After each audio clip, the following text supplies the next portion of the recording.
ठिकाणी स्वागत करावं. आमचे माजी प्राचार्य आदरणीय शेळके सर यांनाही विनंती करतो की त्यांनी पूजनीय स्वामीजींचं या ठिकाणी हार घालून स्वागत करावं. गोपाल कृष्ण भगवान की जय.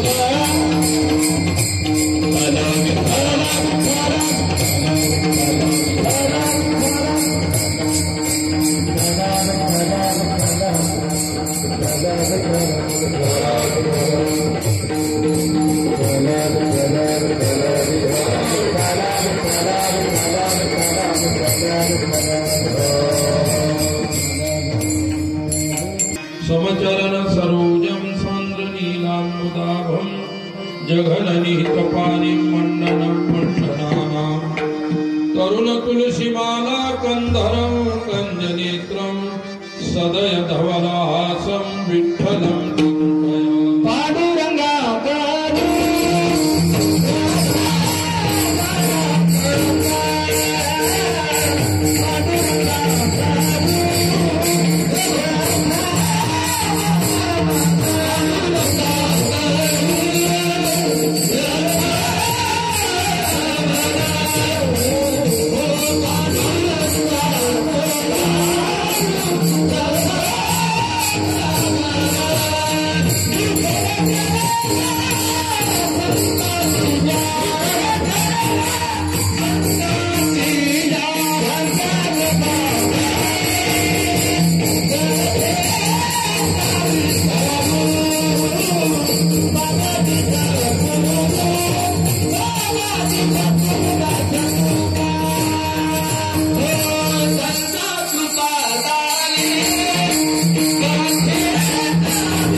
समुदाय भुक्ती मुक्ती तेथे देव. आज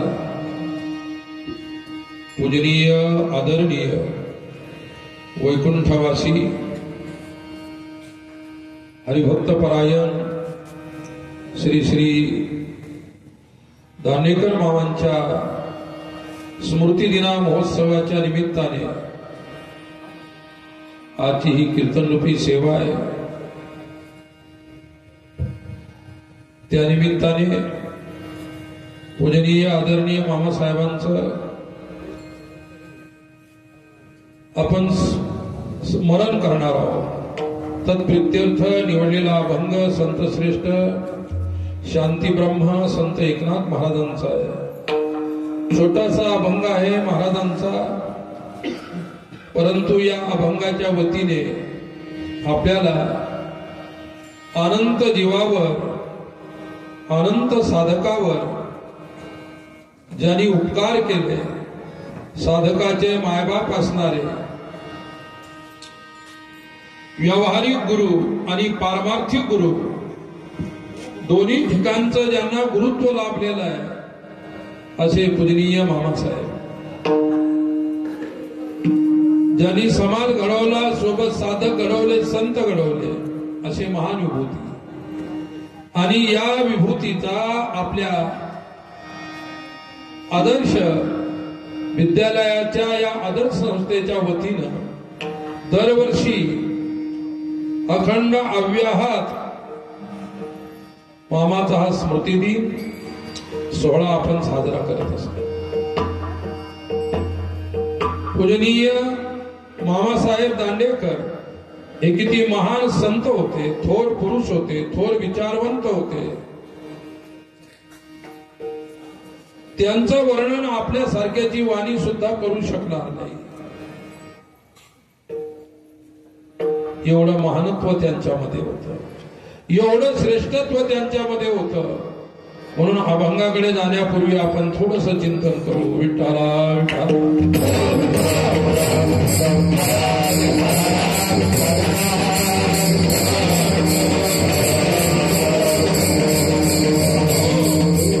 आता संत समुदाय भक्ती मुक्ती तेथे देव.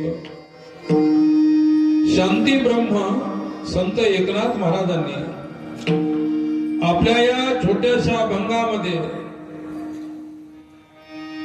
संतांचा नाही तर संत समुदायाचा उल्लेख केला आणि त्या समुदायामध्ये निरंतर भुक्ती आणि मुक्ती दोन गोष्टी आणि तिसरा देव राहतो.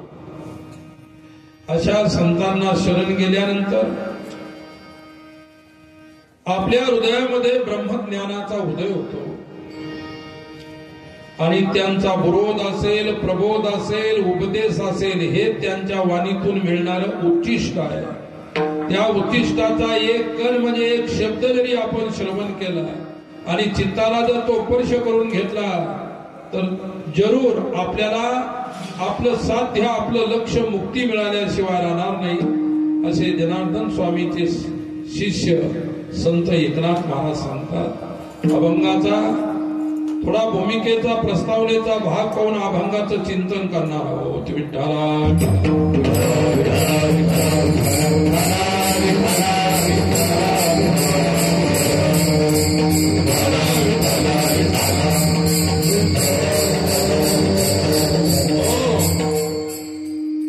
प्रत्येक धर्मामध्ये साधू आहे, परंतु प्रत्येक धर्माच्या साधूची नावं वेगवेगळी आहे.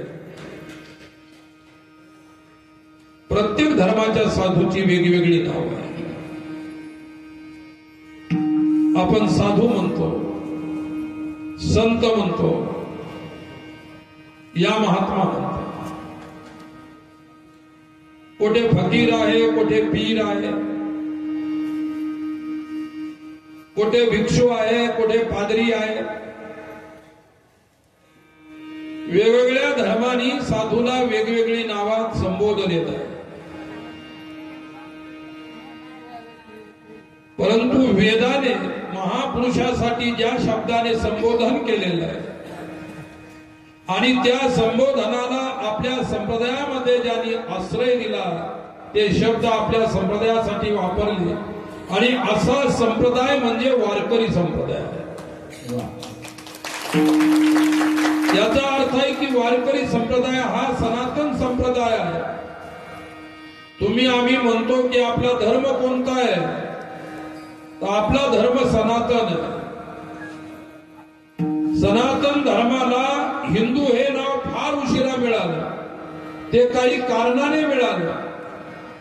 परंतु आपल्या धर्माचं खरं नाव सनातन धर्म आहे आणि सनातन धर्माखाली जेवढेही वेदाला मानणारी वैदिक संप्रदाय आहे ती जगद्गुरु शंकराचार्यांच्या पासून तर वारकरी संप्रदायापर्यंत असतील.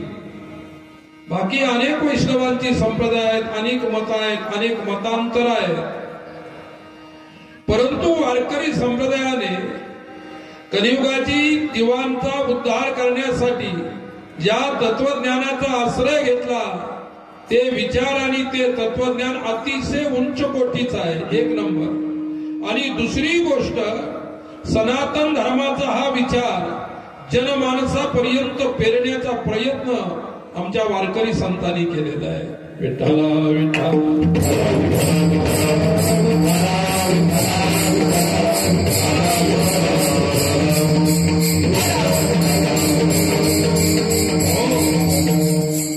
भक्तामध्ये प्रथम संत नामदेव महाराज, ज्ञानी लोकांमध्ये प्रथम संत ज्ञानेश्वर महाराज, वैराग्याच्या विषयामध्ये सर्वप्रथम तुकोबार आहे आणि जगाला शांतीचा मार्ग दाखवणारे शांती ब्रह्म एकनाथ महाराज या सर्व संतांनी आपापल्या परीनं समाजाला सनातन धर्म सांगण्याचा प्रयत्न केला. सनातन या नावाशी जर आपण निगडीत राहिलो तर आपण सर्व एक आहोत. आणि ज्यावेळी आपण सनातन हा शब्द सोडून देतो त्यावेळी आपण विखुरलेलो आहोत. वर्तमान काळ समाज विखुरलेला आहे. समाज वेगवेगळ्या जातीत, पंथात, वेगवेगळ्या मतात, वेगवेगळ्या विचारात असा विभागल्या गेलेला आहे. परंतु हे विभागण्याचं षडयंत्र कोणी सुरू केलं याच्या मुळामध्ये कोणीही जाण्याचा प्रयत्न करत नाही. पण माणसामध्ये भेद निर्माण केला, जाती जातीमध्ये भेद निर्माण केला, पंथामध्ये भेद निर्माण नाही केला. परंतु मी ताकदीनिशी सांगतो, श्रद्धेनं आणि निष्ठेनं सांगतो, एका जगामध्ये असा संप्रदाय की ज्यांनी कधीच कोणामध्ये भेद पाहिला नाही तो वारकरी संप्रदाय.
तुका म्हणे भेदा भेद केला वाद खंडोनी.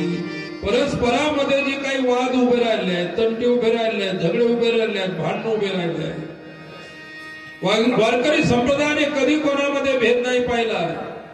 कोणत्याही पंथाचा आज साधू चिखलीत जरी आला तर आमचे वारकरी त्याला ऐकायला जातात.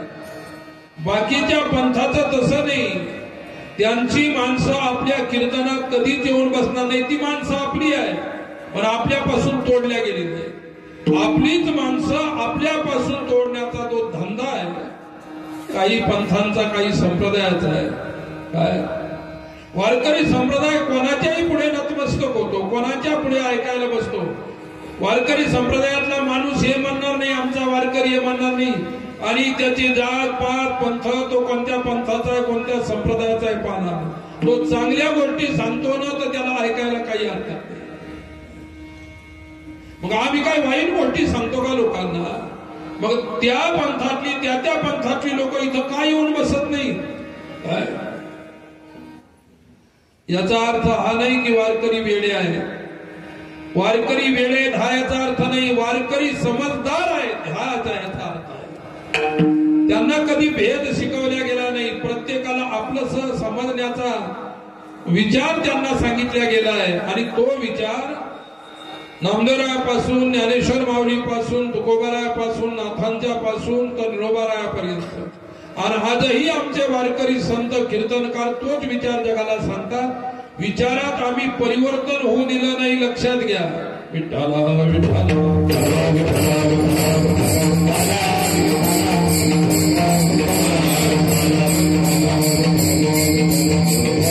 हो, 5-6 वर्षापूर्वीचं एक उदाहरण सांगतो तुम्हाला. आता काय असतं, कधी कधी मला लटक आली की मी 8-10 दिवस कार्यक्रम वगैरे सर्व बंद करून एक कमंडल हातामध्ये घेत असतो. छोटासा कपडा नेसायचा, अंगात असलं नसलं चालतं, डोक्याला काहीतरी बांधून घ्यायचं, कुठेतरी 8 दिवस फिरायचं.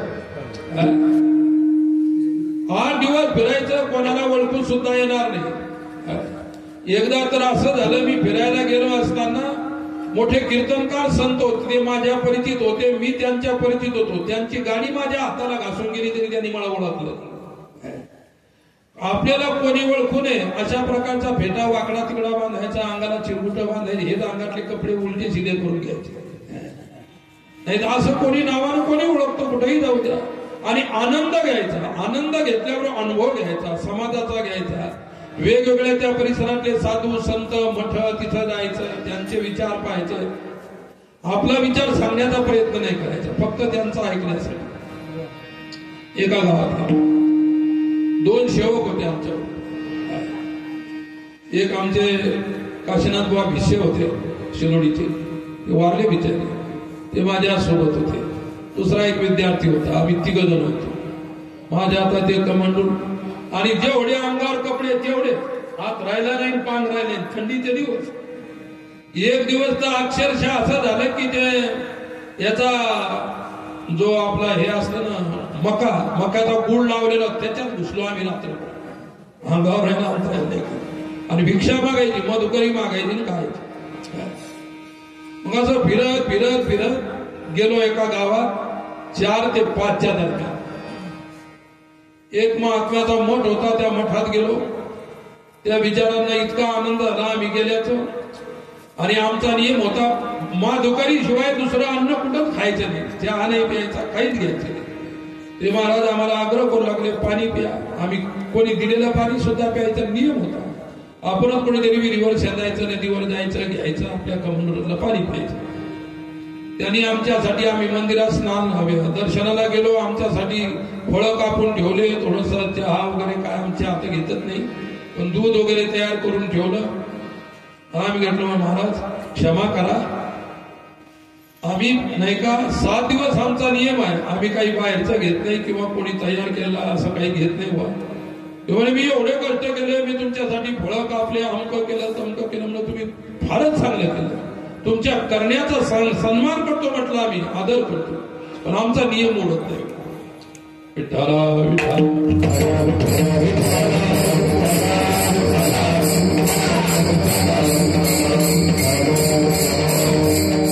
आपल्या संतांनी आपल्याला नियमाविषयी सांगितले. पडता जड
नेमाचं महत्व.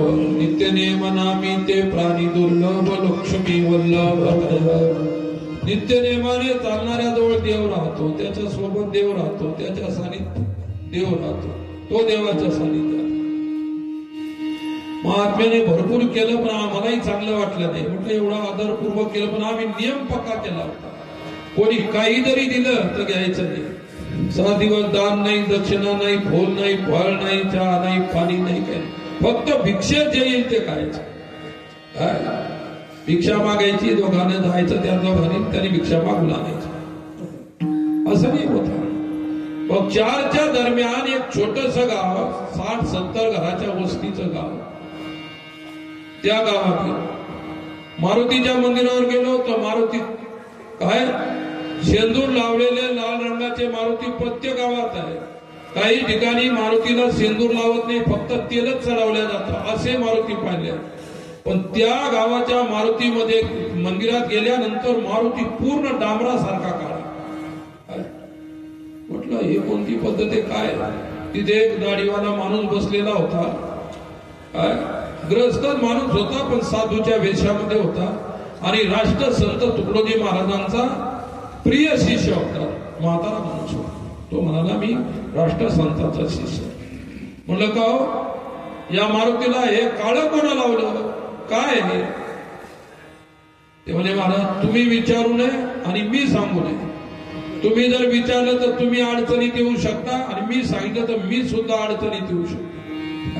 म्हटलं कोणतं गोष्टच कोणती आहे की विचारल्यानंतर अडचणीत आणि सांगितल्यानंतर अडचणी? अडचणीच्या गोष्टी भरपूर असतात असं नाही. मग त्याने सांगितलं महाराज तुम्ही आले दर्शन घ्या पण जास्त चौकशी करू नका. चौकशी केली तर भांडणं तंटे होतील. तुम्ही जसे आले तसे निघून जा. आम्हाला वाटलं काहीतरी आहे याच्यामध्ये विशेष. आणि विशेष असल्यानंतर माणूस थोडासा रुकतो. जाणण्याची इच्छा होते. एक नाही विठ्ठला विठ्ठला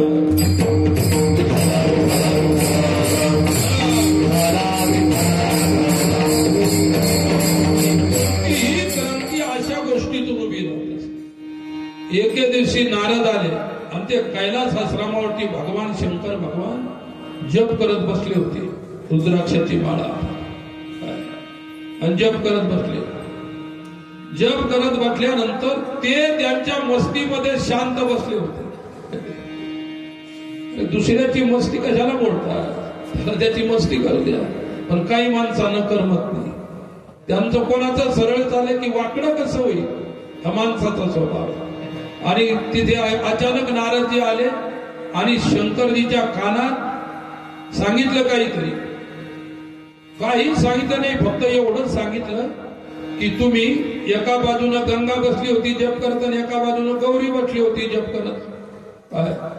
आणि त्या नारदानं काय सांगितलं, तुम्ही असं करा भगवान शंकरजी, फक्त गंगेच्या कानाला तोंड लावा, बाकी काही नका करू. काय करा, गंगेच्या कानाला तोंड लावून पुन्हा तुमचा जप सुरू असो. हे भोळं होतं भोळेनाथ. हे गेलं उठलं आणि त्या गंगेच्या कानाला तोंड लावलं. त्याच्या जागेला उठलं. इकडून पार्वती होती, तिच्या कानाला तोंड लावायचं नाही. विठ्ठल विठ्ठल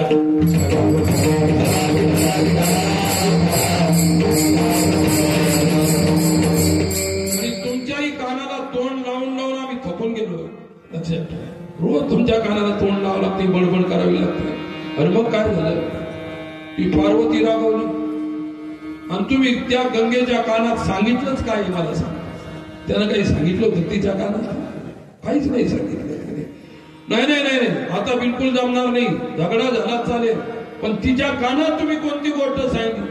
शंकर भगवान मी काहीच नाही सांगितलं, नुसतं तिच्या कानात तोंड लावलं. नाही नाही नाही तुम्ही जरूर काहीतरी सांगितलेलं आहे. काय या बोला गरज होती का तिथं जाऊन कानात तोंड लावायला सांगायचं? अरे असेच माणसं समाजामध्ये आज जास्त वाढलेले आहेत, लक्षात ठेवा. म्हणून समाजाचं विघटन होत आहे. विठ्ठला विठ्ठल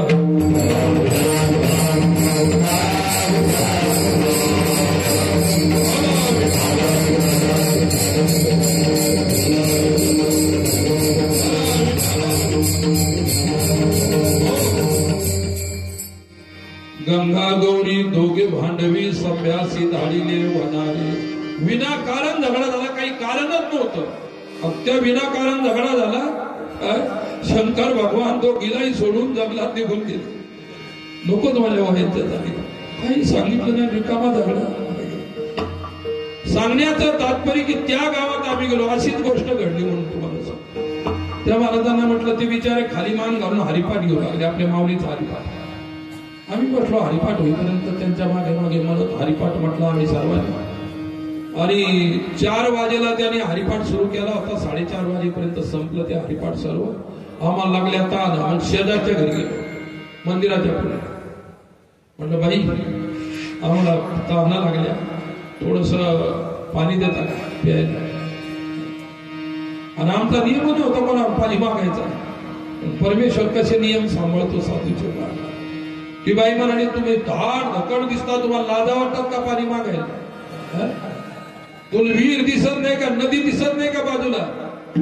पाणी प्यायचं नदीवर जा, विहिरीवर जा. म्हणलं बाई खतरनाक आहे. आणि मग दुसऱ्या घरी गेलो, तिला पाणी काही मागितलं नाही आम्ही, पण म्हटलं बाई बादली द्या थोडीशी. आम्ही त्या विहिरीवर पाणी, विहीर पाणी फोडतो, बादली द्या.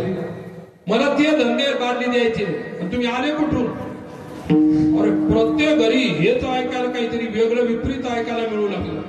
मग आम्हालाही कळालं की गाव बिघडलेलं. पुन्हा मंदिरात गेलो. मंदिरात गेल्यानंतर त्या महाराजांना म्हटलं कोणी पाणी सुद्धा द्याल त्या. ते म्हणाले मागूच नका पाणी, तुम्हाला जिथं प्यायचं असेल तिथं प्या, मी म्हातारा माणूस. मग आम्ही नदीत उतरलो आणि विहिरीवर जायचं तर नदीमध्ये गावातल्या सर्व तुळशी उपटून एका ठिकाणी गंज मारलेला. तुमच्या घरामध्ये तुमचे पितराचे जे फोटो असतात छोटे छोटे चांदीचे पितराचे कशाचे असतील ते फोटो तिथं फेकून दिलेले. विठ्ठलाचे फोटो फेकून दिलेले, माऊलीचे फोटो फेकून दिलेले, तुकोबारायांचे फोटो फेकून दिले, देवी देवतांचे सर्व त्या नदीमध्ये सर्व फेकून दिले अस्तव्यस्त. म्हटलं काहीतरी आहे म्हटलं या गावामध्ये. आणि आपण आजच्या दिवस मग आम्ही तिथं गेलो. आमच्या कमांडोला होतीच कडी. आम्ही काय केलं, आता दोघांचे धोत्र होते, माझी लुंगी होती. त्यांना म्हटलं तुम्ही रुमाल गुंडाळा, धोत्र द्या. धोत्राला धोतर बांधलं, ते कमंडोला बांधलं, ते विहिरी सोडलं पाणी घ्यायचं. पाणी घ्यायसाठी सोडलं. आता ते भरलं पाणी घ्यायला, ते कमंड वरीच काढायचं. लगेच आंब्या खाली माणूस होता. म्हणलं ए साधू, म्हणजे काय तुम्हाला ही चीज सापडली का पाणी प्या? जायचंच कुठं एक नाही. मग आम्ही म्हणत का म्हणलं तुमची शिव कुठपर्यंत आहे? ते म्हणजे त्या चिंता झाडापर्यंत. त्याच्या पलीकडे जाऊन पाणी पिऊन आलो. पण आलो त्या गावात. म्हटलं नाही भोजन मिळालं तरी चालतं, पण या गावात काय याचा शोध घेऊन मी तुम्हाला वारकरी संप्रदाय सनातन धर्म सांगत आहे. विठ्ठला विठ्ठल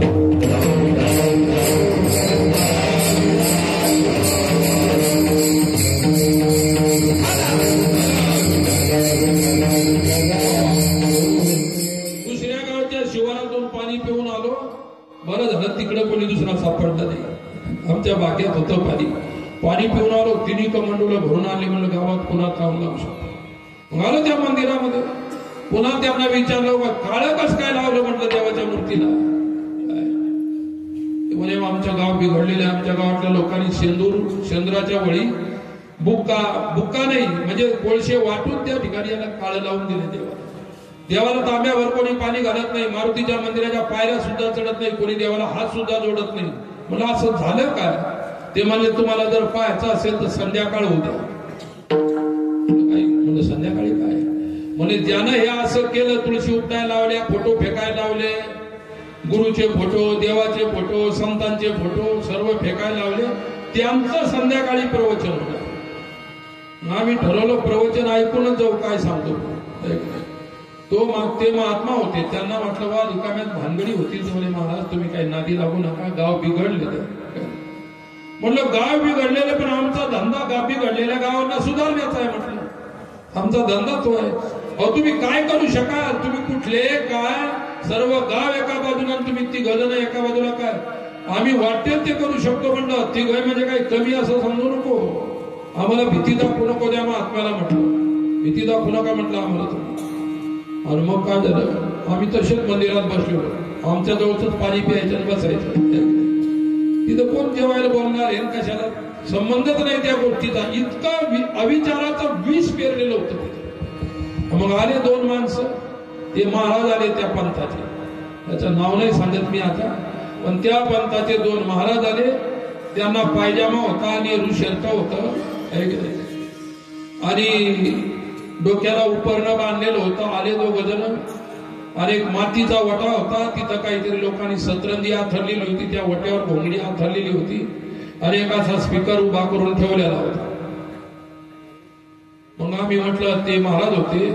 त्यांना आमची चिंता होती की काही रिकाम गोष्टी होती. म्हटलं आम्ही जातो प्रवचन. अहो मला तुमच्या पाया पडतो, इथूनच ऐका काय ऐकायचं, पण तिकडे जाऊ नका. म्हटलं तिकडे गेल्याशिवाय आपलं काम बनणार नाही. आम्हालाही कळालं काय करायचं म्हणून. माणसामध्ये एवढी मोठी ताकद आणि शक्ती आहे लक्षात ठेवा. आणि ज्याचा अनन्य परमेश्वरावर विश्वास आहे ना, त्याला कोणीच हरू शकत नाही. त्या अनुभव आहे आमचा, लक्षात ठेवा. म्हणून घाबरण्याचं काहीच काम नाही. आणि मग काय झालं, आम्ही गेलो त्या वाट्यावर. ते चालू होतो. एक दुसरा वाटा इकडून होता. तिथं आम्ही बसलो. लगेच चार माणसं आले. तुम्ही कुठले? म्हणलं आम्ही फिरस्ती आहे. नाही पंथ कोणता आहे तुमचा? म्हणलं आम्ही वारकरी. हे पहा महाराज क्षमा करा, इथं वार करायला बसायला चालत नाही. अरे म्हटलं आम्ही ऐकायला रो बा, तुमचं काय ब्रह्मज्ञान आहे, आत्मज्ञान आहे, तुमचे महाराज सांगतात ते ऐकायला. नाही, आमची पोथी पुराण कोणालाच बाकीच्या ऐकायला चालत नाही. आणि जे काही दीक्षित झाले नाही गावातले त्यांना सुद्धा आम्ही याच्यात येऊ देत नाही. आणि तुम्ही तो परगावचे लोक जबरदस्ती ठेवून बसले. उठा म्हटलं, लक्षात ठेव, उठणार नाही आम्ही इथंच बसून राहू. म्हटलं काय आम्हाला ऐकायचंय काय सांगतो ते. तो आला त्यांचा साधू, ते 2 साधू होते त्यांचे. एक असेल त्या ठिकाणी 22-23 वर्षाचा आणि एक असेल 60-62 वर्षाचा. लगेच एकदम खाली बसला आणि एकदम स्पीकरवर बसला, उभा राहिला. एकदम स्पीकरवर उभा राहिला आणि बोलायला लागला. त्याने पांडुरंगापासूनच सुरुवात केली. काय म्हणजे तो पांडुरंगाच्या निंदेपासून सुरुवात केली. माऊलीची निंदा करायला, तुकोबारांना शिव्या द्यायला लागला, वाईट शब्दाने बोलायला. मला काय मात्र राहवल्या गेलं नाही. म्हटलं कृष्णा भाऊ, जे होईल ते होईल. आता हे जरी भरपूर लोक आहेत, 100-200 लोक असतील, ते आम्ही 3 होतो.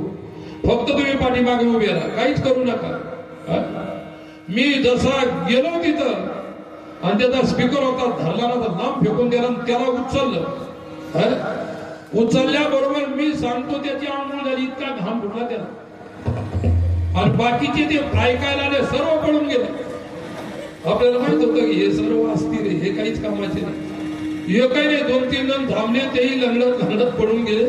उचललं, म्हटलं सांग काय करायचं, विहिरीत टाकायचं का काय करायचं तुला. धरा म्हटलं भाऊ याचे पाय. पण मी धरलं त्याच्या हातान, बाकी या दोघांनी धरले 1-1 पाय. ते म्हणलं महाराज मला नाही का, फक्त मारू नका. म्हटलं तू आमच्या पांडुरंगाला, ज्ञानोबाराला, तुकोबाराला काय शिव्या दिल्या, असा का अभद्र शब्द. अरे म्हटलं मूर्खा, तुळशी कोणा उपटायला लावल्या, तो म्हणे मीच. फोटो कोणा फेकायला लावले, म्हणजे मीच. लोक पळून गेले, पण गल्लीतून ऐकू लागले. आम्ही त्या पडलेल्या स्पीकर मध्ये मुद्दाम बोलू लागलो, लोकांना ऐकू गेलं पाहिजे. आणि मग ते दिले तिकडे फेकून, आम्ही असं कोट्याच्या खाली लोटून गेलं, त्याला मडसपास म्हणलं. आता आमचं प्रवचन होणार आहे. घेतला मी माईक, सुरू केलं प्रवचन. आपलं वारकरी प्रवचन सुरू केलं. आता ते प्रवचन जे सुरू केलं ते मला मी या कीर्तनात नाही सांगू शकत, इतकं खतरनाक होतं ते. अरे मग ते सुरू केल्यानंतर काय झालं, एक जमा व्हायला लागले. मग आम्ही म्हटलं अरे आराम पुराव, तुमचे मायबाप मेले, त्यांचे फोटो तुम्ही घरात पित्र म्हणून ठेवले. आणि तुम्ही ज्याने तुम्हाला जन्म दिला, कोणाचा आजोबा असेल, कोणाचा बाप असेल, कोणाचा कोणी असेल, आणि ते नदीत फेकून दिले. असं कोणतं ज्ञान आहे, कोणता पंथ आहे, काय आहे. माझं बोलणं चालल्यानंतर ते दोघं केव्हा उठले, केव्हा पळून गेले. आमचं मी काय नाही 20 मिनिट केलं. सर्व गाव भराभरा जमा झालं. आणि नंतर लोक टाळ्या वाजू लागले. म्हटलं काहीच नका, आमची एकच इच्छा आहे, फेकलेल्या तुळशी पुन्हा आणा उद्या सकाळपर्यंत. आपले फोटो घेऊन या, नाही तर आम्ही घेऊन येतो, तुमच्या घरात ठेवून देतो, लक्षात ठेवा. लोक म्हणाले महाराज सकाळ कशाला पाहिजे, आम्हाला माहितच नव्हतं, आम्ही अज्ञानी लोक, आम्हाला काहीच माहित नव्हतं. या लोकांनी आम्हाला असं फसवलं, तसं फसवलं, हे केलं ते केलं. म्हटलं जे झालं ते झालं, आता मागचे काळे कोळशे उकरू नका. आता भविष्यात काय करायचं. गेलेला वारकरी संप्रदाय मी एका 20 मिनिटांमध्ये त्या गावात परत आलो. सर्वांनी आपापल्या तुळशी आणल्या, सर्व आणलं. सकाळी आम्ही 2 दिवस त्या गावात राहिलो, तुळशी लावल्या, त्या वृंदावनात पाणी घातलं, त्यांचे फोटो आणायला लावले, सर्व घरावर ठेवले. काय आणि अजूनही कधी त्या गावाला मी त्याच्यानंतर नाही गेलो, पण एकदा गेलो होतो, गाडी घेऊन गेलो होतो, आणि नंतर त्याला ओळख दिली होती. तर अशा प्रकारचे पंथ आहे, देवाला तोडणारे, माणसाला माणसापासून तोडणारे, संस्कृतीवरती आघात करणारे. कशासाठी आहे सर्व हा खटाटोप? आपलीच माणसं आहे, आपलीच माणसं आहे, आपल्याच माणसांनी ते पंथ उभे केलेले आहे. परंतु समाजाला दिशाभूल करण्यासाठी या गोष्टी चालल्या आहेत. 700 वर्षापासून, माऊलीपासून तर आजपर्यंत आमच्या एकाही वारकरी संतांनी कोणाची दिशाभूल केली नाही, आणि कधी कीर्तनात खोटं तत्वज्ञान सांगितलं. मग इतका चांगला संप्रदाय असताना आपल्याला त्याची का ओळख नाही, हे नवल वाटतं. लक्षात ठेवा. विठ्ठला विठ्ठला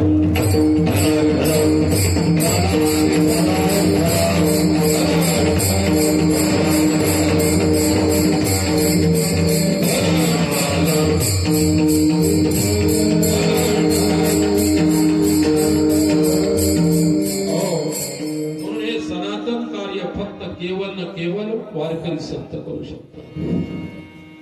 जागृतीचा धर्म आपला आहे. आमचे संत रात्रंदिवस उपदेश करून, कीर्तन करून, प्रवचन करून, कथा करून समाजाला जागवण्याचं काम करतात. काय गात जागा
गात जागा प्रेम मागा विठ्ठला. जागरण सनातन धर्माचं जागरण करणारा खरा वारसदार कोण असेल तर वारकरी. जगजागी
जागता जगदेव लाखा काही भाव. जागृतीचं कार्य जोगी म्हणजे वारकरी संत, जोगी म्हणजे योगी. भक्ती योग असेल, ज्ञान योग असेल, कर्मयोग असेल, तिन्ही योगाचा समन्वय वारकरी संप्रदायामध्ये केलेला आहे. कर्मयोगालाही महत्व दिलं, भक्ती योगालाही महत्व दिलं आणि ज्ञान योगालाही महत्व दिलं. गीतेमध्ये 3 योग, भागवतामध्ये 3 योग, वेदामध्ये 3 योग. वेदामध्ये 1 लक्ष मंत्र म्हणजे श्रुती आहे. त्याच्यामध्ये जवळजवळ 80,000 श्रुती कर्मकांडाच्या आहेत, 16,000 श्रुती भक्ती कांडाच्या आहेत, भक्ती योगाला वर्णन करणाऱ्या. फक्त 4,000 श्रुती ज्ञानकांडाच्या आहेत, उपनिषद. असा वेदाचा सुद्धा 3 योगामध्ये विभाग केलेला आहे. गीतेमध्ये 6 अध्याय पहिले कर्मयोग, 6 ते त्या ठिकाणी 12 अध्यायापर्यंत भक्ती योग, 12 ते 18 पर्यंत ज्ञान योग आहे. भागवतामध्ये सुद्धा तसंच आहे. विठ्ठला विठ्ठला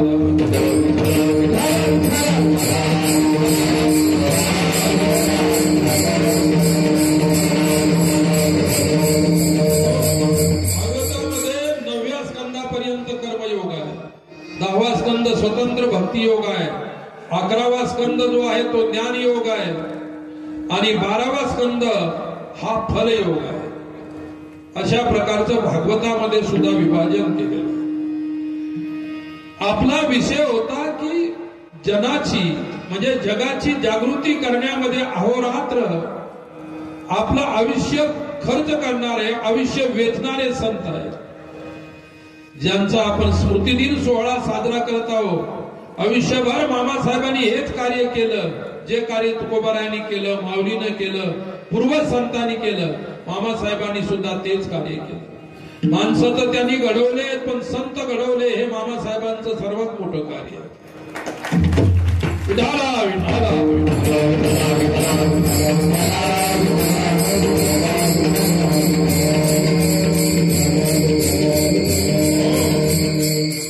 एक संत जो आहे तो व्यष्टी पुरुष आहे. अनेक संत आहेत ती समष्टी आहे.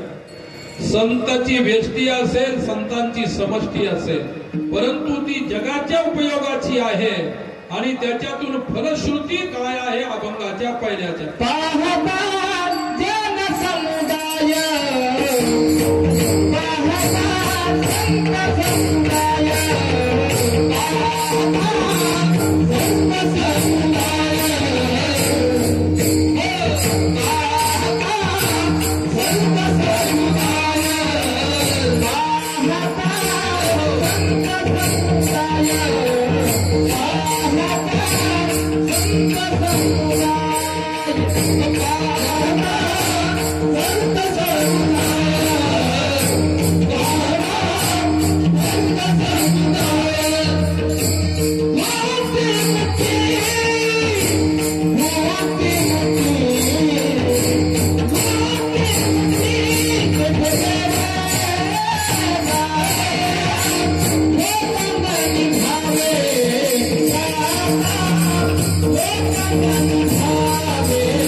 शांती ब्रह्म एकनाथ महाराजांचा इतका सोज्वळ शब्द आहे. पाहण्यासाठी दृष्टी लागत असते, नजर लागत असते. लक्षात ठेवा, कर्माची दृष्टी आहे, प्रेमाची दृष्टी आहे, ज्ञानाची दृष्टी आहे, त्रिविध दृष्टी असते. कर्माची लौकिक दृष्टी आहे, भक्ती प्रेमाची अलौकिक दृष्टी आहे आणि लौकिक अलौकिकाच्या अतीत असणारी ही ज्ञान दृष्टी आहे. आणि तिन्ही दृष्टीचा लाभ झालेला आहे ज्यांना, त्यांना संत एकनाथ महाराज म्हणतात. समग्र त्यांची दृष्टी आहे. पहिली माणसाची लौकिक दृष्टी आहे. लौकिक दृष्टीनं माणसं माणसाकडे पाहत असतात, माणसं माणसाच्या सोबत राहत असतात. आणि जोपर्यंत प्रेमदृष्टीचा उदय अंतकरणात होत नाही तोपर्यंत लौकिक दृष्टीचा व्यवहार राहतो. आणि लौकिक दृष्टी संत आपल्याजवळ ठेवत नाही. मी नेहमी एक अनुभवाची गोष्ट सांगत असतो. नवीन त्याग झाला, घरदार सोडलं, एक दोस्त होता सोबत, 2 जण चाललो होतो. पैठणची यात्रा होती आणि आम्ही दोघांचा एकच निश्चय की आपल्याला असा संत भेटले पाहिजे की आपल्याला देवच दाखवायला पाहिजे.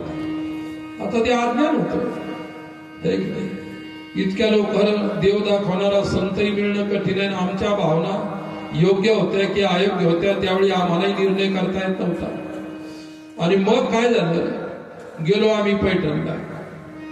पैठणला गेल्यानंतर आम्ही विचारायचो कोणी जर विशेष महात्मा संत दिसले किंवा आम्हाला अशा गुरुच्या सानिध्यात शिकायचं राहायचं, आम्हाला त्याने अगोदर देव दाखवला पाहिजे. आणि आम्ही दोघंही जवान होतो. मग इकडे तिकडे फिरत होतो आम्ही. आणि आम्हाला काही दृष्टी नव्हती की बा कोण संत आहे काय, हे काही ज्ञान नव्हतं. फक्त एक भावना होती की आपण संताकडे गेल्यानंतर आपल्याला देव दिसणार, आपल्याला ते देव दाखवणार. 2-3 ठिकाणी गेलो. सुरुवातीला गेलो, एक काट्यावर झोपलेला होता, खड्डा केलेला होता, त्याच्यावर काटे टाकले त्याच्यावर झोपलेला होता. म्हणलं बापरे, याच्यापेक्षा त्यागी कोण असणार आहे, काट्यावर झोपलेला. त्याच्याजवळ गेलो, ते दिवसभर काट्यावर झोपलं. मग संध्याकाळी उठून बसलं. आम्ही वाटच पाहत होतो काट्यावरून खाली केव्हा उतरत. मग काट्यावरून खाली उतरलं, पाया पडलो. म्हटलं आम्हाला घेता का वटीत? तुम्ही कोण? आम्ही नाही का देव पाहण्यासाठी आलो आणि आम्हाला देव दाखवा तुम्ही. तुमच्यासारखे उघडाच होता काट्यावर असं झोपलेला, बाबळीच्या काट्यावर त्याच्यावर झोपलेला. म्हटलं बापरे, काय कठीण तपश्चर्या आहे, नक्की देव दाखवेल. त्याने सांगितलं बाबा मी स्वतःही देव पाहिला नाही, मी कोणाला देव दाखवू शकत नाही. दिवसभर लोक या खड्ड्यात पैसे टाकतात म्हणून मी काट्यावर झोपलेलो आहे. त्यानं नाही, तो प्रामाणिक माणूस, त्यानं जे खरं होतं ते सांगितलं. तो साधू होता नव्हता त्याचं त्याला माहित, परंतु त्यानं खरं बोललं. बरं वाटलं आम्हाला. म्हणलं महाराज बरं झालं. तिथून सुटलो. इकडे शोध तिकडे शोध. काय आता ते जुना काळ आहे, त्या गोष्टीला 35, 37, 40 वर्ष झाले असतील. त्यावेळी फार जुना काळ होता. आणि मला तरी म्हणायचं त्यावेळी वारकरी संप्रदायामध्ये बाह्य बदल झाला नव्हता. तो जुना वारकरी संप्रदाय होता. निष्ठावंत वारकरी होते, निष्ठावंत भजन करणारे होते, निष्ठावंत कीर्तन करणारे होते आणि पद्धतशीर चाललेलं होतं. आता काय बिघडले तुम्हाला माहित आहे, मला काही सांगायचं काम नाही. नको बिघडायला पाहिजे आपल्या वारकरी संप्रदायाची परंपरा किंवा आपला जो काही नियम आहे, आपल्या संप्रदायाची काही पद्धत आहे ती बदलायला नको. आणि तुम्ही काही बसणाऱ्या ऐकणाऱ्या लोकांनी बदल नाही. त्याचे ठेकेदार आम्हीच आहोत. कोणाला कसं बदलायचं काय करायचं हे ठेकेदारांना कळायला पाहिजे. तर मला काय म्हणायचं, मग आम्ही इकडे शोध. यावेळी कैकाडी महाराज होते आणि ते कैकाडी महाराजांनी एक खांबा लावलेला होता. समज त्याच्या झिरमाळ्या बांधलेल्या होत्या, आपल्या त्या पताका असतात की नाही. अरे बाप रे, म्हणलं इतकं तर कोणाचंच मोठं नाही आहे पैठणमध्ये. एक अशी बिलकुल ती पताकाची लढ अशी दूर दूर बांधलेली होती. आणि महाराज होते त्यावेळी अतिशय म्हातारे झाले होते. पण त्यांचे जे शिष्य होते तेही सुद्धा सध्या नाहीत. रामदास महाराज कैकाडी होते, त्यांचे शिष्य ते त्यावेळी जवान होते. मग त्यांना भेटलो. म्हणलं का महाराज, आम्ही नाही का घरदार त्यागून आलो, आम्हाला देव पाहायचा, आम्हाला देव कोण दाखवू शकेल? ते म्हणाले मी काय दाखवू शकत नाही म्हणजे देव. तर मी सुद्धा अजून नाही पाहिला, मी पंढरपुरात राहून पाहिला नाही. ते म्हणाले, तेही माणूस खराब बोलला. मग ते म्हातारे झालेले काही काळी बाबा होते, ते बोलतच नव्हते. त्यांनी मौन धरलं, म्हणजे एकदम थकलेलं शरीर होतं. वारीला आले होते. त्यांचं दर्शन घेतलं आणि त्यांनाही म्हटलं महाराज तुमच्या कृपेनं आम्हाला देव दाखवणारा महात्मा मिळाला पाहिजे. ते काहीच नाही बोलले. त्यांनी ऐकलं का नाही ऐकलं त्यांचं त्यांना माहिती. मग म्हटलं चला आता इथं कोणी बोलत नाही, ज्याच्याशी बोललो त्याने आपल्याला उत्तर दिलं. काठ्यावाल्यानं उत्तर दिलं, पताकावाल्याने उत्तर दिलं. आणि आता म्हटलं चला दुसरा शोधू. तर सर्व यात्रेच्या बाजूला एक गाडी सोडलेली होती. त्या गाडीतच एक महात्मा होते, महाराज होते आणि ते ग्रस्त होते. त्यांची बायको सुद्धा बरोबर होती, ते सुद्धा बरोबर होते. आणि या पोरासारखे 4-5 पोरं होते, संस्थेच्या पोरासारखे, त्याच्यापेक्षा मोठे मोठे थोडे 15-20 वर्षाचे. मग गेलो त्यांच्याकडे गेलो. म्हणलं महाराज तुमच्याकडे आलो, तुमचं सर्व यात्रेच्या बाहेर. म्हटलं बरं त्याग आहे तुमचा सुद्धा. आणि आम्हाला नाही का आम्ही नवीनच आहे आणि आम्हाला देव पाहायची इच्छा आहे. ते म्हणाले माझ्या बरोबर तुम्हाला काही दिवस राहावं लागेल आणि मग हळूहळू आपोआप तुम्हाला देव दिसेल. मलाही दाखवायचं काम पडणार. कोणती भाषा आहे बाबा? चला म्हणलं काय राहूया. आशा निर्माण झाली. दिसेल म्हणजे तुम्हाला आपोआप दिसेल, यांच्या कृपेनं दिसू शकतो. मग ती पैठणची यात्रा संपली. आल्या संपला सर्व झालं. ती गाडी झोपली महाराजाने.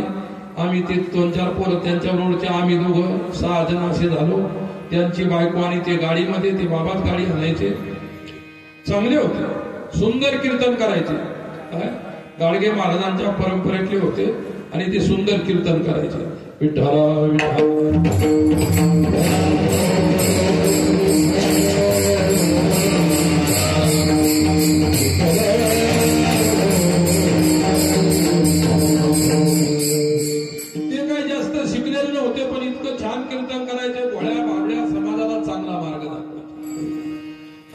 कीर्तनात थोडस सांगणं झालं की आपलं जसं विठ्ठल विठ्ठल असतं, त्यांचं वेगळं होतं. काय होतं?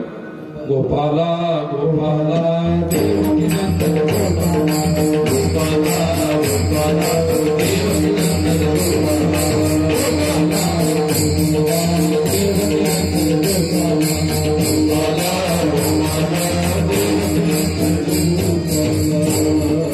हे तुम्हाला सुद्धा म्हणायला चालतं. असं म्हणायचं आम्हीच म्हणायचं. तुम्हाला नामस्मरण आहे देवाचं नाव. मग त्याने आम्हाला हे भजन शिकवलं. आम्ही दिवसभर म्हणायचो. ते म्हणे पोरं हे म्हणत राहिले की देव आपोआप दिसतो. इतक्या आवडीनं श्रद्धेनं म्हणायचो. झोपी सुद्धा उठून आम्ही असं म्हणत राहायचो, कारण आम्हाला घाई झाली ती देव पाहायची. इतका देव स्वस्त आहे आम्हाला माहितच नव्हतं. इतका महाग आहे हे सुद्धा माहित नव्हतं. आणि मग काय झालं, आम्हाला एकच सेवा दिली. असे ते तुतारी असते ना, भोंगे लावले असतात, ते 2 बारकाले भोंगे असे तोंडात धरायचे आणि मग ते महाराजांचं नाव सांग, कीर्तन आहे हो कीर्तन, या कीर्तनाला. पहिला दिवस गेले आमच्या दोघांजवळ 2 भोंगे पूर्ण गावात गल्ली गोळा फिरून आलो. मग 2-3 दिवस झाले. म्हणलं काय हे तर नुसतं असा जर भोंग्या वाजत तर आपलाच भोंग्या होऊन जायचा. एका दिवशी देव तर बाजूला राहायचा काय. शेवटी आणि मग ते म्हणलं कीर्तन, ते पहिलंच आमच्या आयुष्यात कधी कीर्तन. असे इकडचे वारकरी कीर्तन आम्ही पुष्कळ ऐकले होते, हे ऐकूनच आम्हाला हे झालं होतं. पण ते कीर्तन आम्ही, ते कीर्तन सुरू झालं आणि सोपा अभंग घेतला. विठ्ठला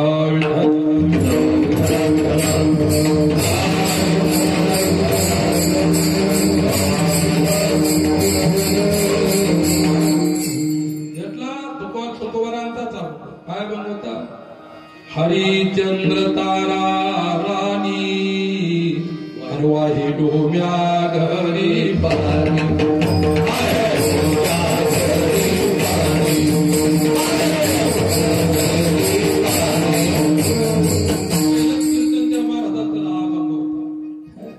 आणि साधारण गोष्ट हे त्यांच्या चाली होत्या. आणि त्या काळामध्ये त्यांचं आपल्या वारकरी संप्रदायाचा 36 आकडा होता. त्यांचं कीर्तन ऐकायचं नाही, त्यांच्या चाली म्हणायचं नाही, काहीच नाही. तेही देवाचं नाव घेत होते, असं काही दुसरे शिव्या नव्हते ते. पण काय असतं असेल काहीतरी. तर चला, तेवढ्या बारीक भानगडीत आता कोणी पडत नाही. पण त्या काळातली 40 वर्षापूर्वीची चाल मला अजून ध्यानात येते. गोपाला गोपाला देव हे दोन्ही गोष्टी असे पुष्कळ अभंग म्हणतात. त्या चालीला पुष्कळ आहे. पण त्या चाली अशा होत्या की माणसाला झोपू द्यायच्या. आपल्या काही चाली अशा आहेत की चांगले माणसं झोपी जाते. अशा चाली अशा हे पोरं काय म्हणत नाहीत. अशा चाली आता नवीन आहे. विठ्ठला विठ्ठल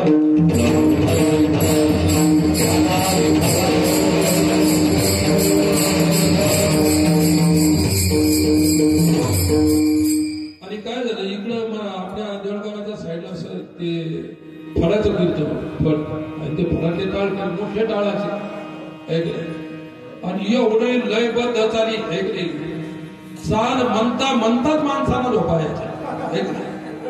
इतकं शांतते. ठीक आहे, फळातल्या फळात ठीक आहे, परंतु कीर्तनात इतकं शांतते नाही चालत. आता लोक इतकं चंचल झाली, इतकं शांत कोण ऐकते शांतते. आणि मी सांगत होतो. मग काय झालं, 3रा दिवस उभवला आणि ते महाराजांना पुन्हा दिले आमच्या तोंडाला भोंगिलं. काय जा गावात हे असं असं सांगा. आम्हाला ते धरणार 4-5 दिवस. मग आम्ही दोघांनी विचार केला. म्हणलं अरे आपल्याला नुसतं भोंग्याच चालू आहे, आपल्याला काही ज्ञानेश्वरी नाही, काही विचारसागर नाही, काही नाही. आम्हाला सांगितलं होतं लोकांनी आळंदीला विचारसागर शिकवला जातो, ज्ञानेश्वरी शिकवल्या जाते, गाथा शिकवला जातो, अभंगाचे अर्थ सांगतात. म्हणजे इथं तर काय नुसतं भोंग्यात चालू आहे की नाही. आणि ते मग ते महाराज त्यांनाही चांगले आम्ही सापडलो हे करायला, वापरून घ्यायला. तिथं काय आम्हाला पगार होता का ते बोलायला? काहीच नाही. आम्ही नवीन माणसं. पण त्यांची पत्नी होती, तेही दयाळू होते, असं नाही, संत होते, ते होते साधे पण संत होते. पण बाई म्हणाली इकडे या बरोबर. काय तुम्ही आमच्या मालकाबरोबर राहिलेल्या महाराजाबरोबर नुसता तुम्हाला भाग्याच वाजावं लागणार आहे. तुम्ही आता काय करा, ते माझे पती आहेत, महाराज आहेत, पण तुम्ही यांना सोडून जा. म्हटलं बाई आम्ही जायचो कुठं? आई म्हणायचो आम्ही त्यांना. आई म्हटलं जायचं कुठं आम्ही, आम्हाला काहीच माहित नाही. तुम्ही असं करा, आळंदीला जा, आणि आळंदीला तिथं संस्था आहे, असं आहे, तसं आहे, तिनं पूर्ण माहिती दिली. आणि सांगितलं की आता तुम्ही आम्हाला दुपारचं, ती बाई स्वतः त्या आई जेवण बनवायच्या, आम्हाला विद्यार्थ्यांना खाऊ घालायच्या, चटणी भाकर भाजी जे काय असेल परिस्थितीप्रमाणे, पण प्रेम खूप होतं. महाराजही खूप प्रेमळ होते. पण म्हटलं की आपण असा भोंग्या वाजत राहिलं तर आपल्याला काहीच मिळणार नाही. मग आम्ही त्या बाईनं आम्हाला सांगितलं की आता तुम्ही असं करा, जेवण करा आणि महाराज झोपले की जा. ते जेवण झालं दुपारी, ते महाराज झोपायचे झाडाखाली, गाडी लावली. म्हटलं आपण त्यांना विचारून राहिलो, त्यांना बिना विचारता कसं जायचं.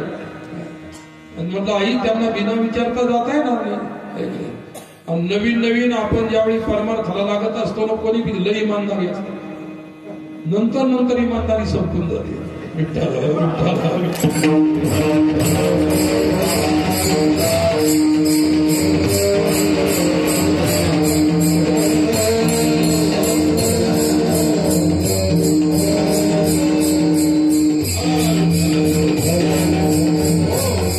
कसं असतं नवीन नवीन, कसं असतं तुम्हाला सांगतो. एक मन आहे काय, नवीन मुसलमान झाला रोजाचा महिना, एक मन आहे. ही मन आहे काय, कोणी धर्माची निंदा नाही, काय नाही, एक मन आहे. एक माणूस आपला हिंदू माणूस मुसलमान, त्याला आवडला मुसलमान धर्म, तालिमाप्रमाणे तो झाला. आणि मग मस्जिदीला ते नमाज असतात, नमाज पडायचे असतात, अजान असते, हे असतात. हे नवीनच झालं, याला खूपच आवडते.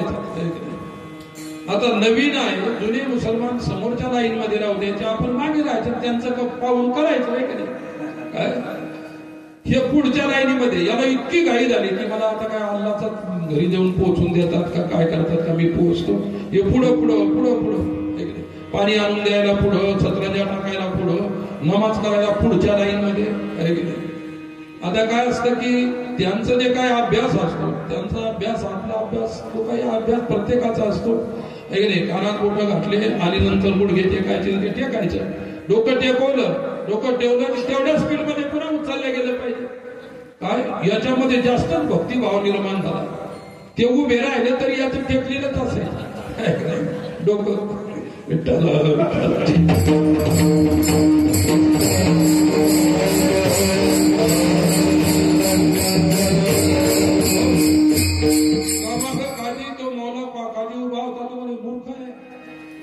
मागे पुढे मागे पुढे, जे त्याने टेबल उचलले, मागून एक लात मारली मागच्या पुढच्या भिंतीवर. मस्जिद मध्ये अशी भिंत असते, भिंतीवर जे तिथून उठलून पळाला तर अजून मस्जिद मध्ये गेलं नाही, अजून गेलं नाही पाहते. आणि तुम्ही तर किती वेळा डोके टेकून टेकून घासून येता इकडे तिकडे. 33 कोटी ओलांडून जाता तरी तुमचे कपाळ घासून घासून गेले, पण तुम्ही अजून घासले नाही. लक्षात ठेवा. मला एकच सांगायचं, परिस्थिती आहे की नवीन नवीन माणूस भक्तीला लागला, नवीन नवीन परमार्थाला लागला, आणि नवीन नवीन तुमच्या अंतकरणामध्ये जी त्यागाची भावना आहे ती इतकी पवित्र आहे. ती भावना जर तुम्ही दृढ करून ठेवली, ती भावना तुम्हाला ईश्वराचं दर्शन करू शकते. त्या भावनेला परमार्थ दिवसेंदिवस वृद्धिंगा झाला पाहिजे, वाढला पाहिजे. आपला सुरुवातीला वाढतो, नंतर लगेच फिकावून शिळत होतो. सुरुवातीला भयंकर जे होतं, हे आमचे अनुभव सांगतो आम्ही. म्हणजे तुम्ही म्हणा तुम्हाला झालं का, मला झालं का नाही, मी कसं काय सांगू तुम्हाला. विठ्ठल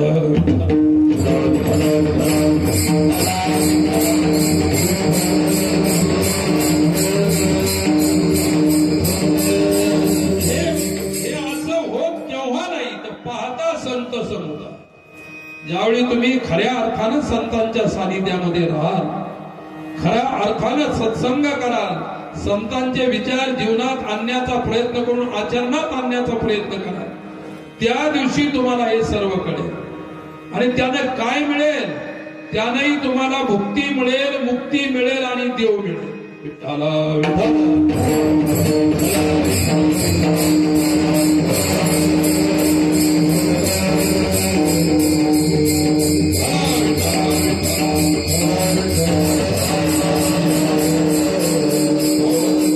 मी तुम्हाला या विषयातून इकडे आणलं होतं.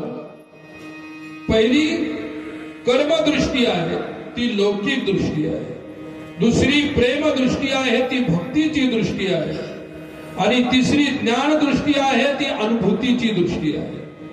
एका दृष्टीनं अनुभव प्राप्त होतो, एका दृष्टीनं प्रेम म्हणजे भगवंत प्राप्त होतो, आणि एका दृष्टीनं लौकिकतेमध्ये तुम्हाला जे वाटेल ते प्राप्त होतं, ये लोकापासून तर स्वर्गलोकापर्यंत.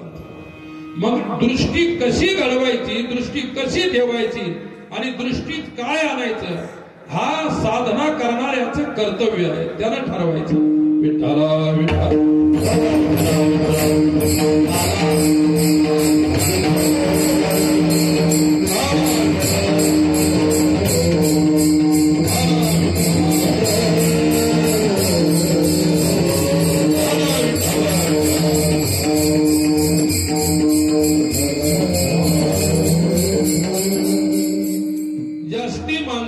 कर्मदृष्टीचे लौकिक दृष्टीचे आहे.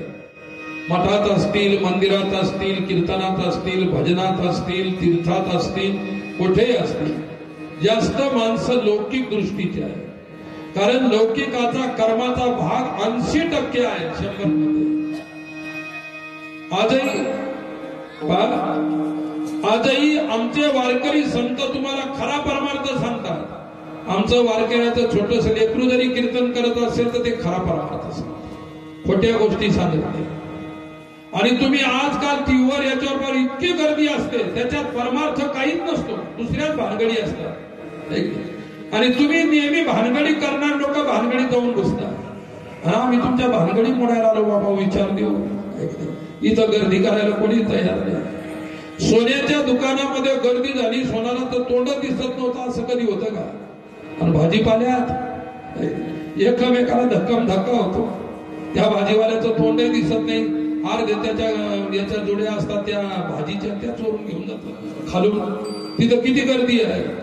आजही समाजाला विचार दृष्टी न आल्यामुळे त्याची कर्मदृष्टी, कर्मकांडाची दृष्टी आणि कर्मकांडामध्ये अंधदृष्टी जी आहे अविचाराची, ती आजही समाजातून जायला तयार नाही. असे कितीतरी मोठमोठे त्या ठिकाणी हजारो लाखो लोकांचे कार्यक्रम होतात. त्याच्यामध्ये कोणा म्हणतो बाबा मला सर्प दिसायला लागले, अरे कोणा सर्प दिसायला तुला मारायला लागला. आणि मग ते त्याला विचारतं, मग त्याला विचारल्यानंतर ते काही सांगता येत नाही. माग तर एका गावात गेलो आम्ही, तिथं मानवत मध्ये सकाळी उठलो 4 वाजता उठून मी फिरत असतो 1.5 घंटा. चालू फिरायला, बायाच्या हातात तांबे, पोरायच्या तांबे, असे लहान लहान पोरं शाळेच्या हातात तांबे. अरे म्हणलं चालले सकाळी सकाळी उठलो, मला माहितच नव्हतं ते म्हणे आम्ही महादेवाच्या मंदिरात. म्हणलं कशाला महादेवात थंडी वाजवता सकाळी सकाळी पाणी होतं, काय बिघडवलं म्हणतो. अहो तुम्हाला माहित नाही का, तुम्ही महाराज आहे. ती बाई बोलायला लागली मला, बरं का आता 1-2 महिन्यापूर्वीची गोष्ट आहे. म्हणलं मला काही माहित नाही काय. अहो महाराज आम्ही सकाळी देवाला नुसतं पाणी घातलं, 2-3 बेलाची पानं वाहिले, जे पाहिजे ते मिळतं. म्हणलं कोण सांगितलं? सांगितलं तिला त्या सांगणाऱ्याच्या बापाचं नाव, त्या बाबाचं नाव सांगितलं कोणतरी होतं. म्हणजे अंधश्रद्धेकडे समाजाला मी सुरुवातीला सांगितलं, वारकरी संप्रदाय म्हणजे दिशाभूल नाही. नेनती काही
काही टानाटोना नामस्मरणा वाचोनी भगवंताच्या नामाच्या व्यतिरिक्त वारकऱ्याची श्रद्धा काय. अरे मग ते चालेल आपल्याला ही बाई सांगा लागली अभिषेक केला. अभिषेक नाही नुसतं पाणी टाकलं की जे पाहिजे ते मिळतं. फार सोपं.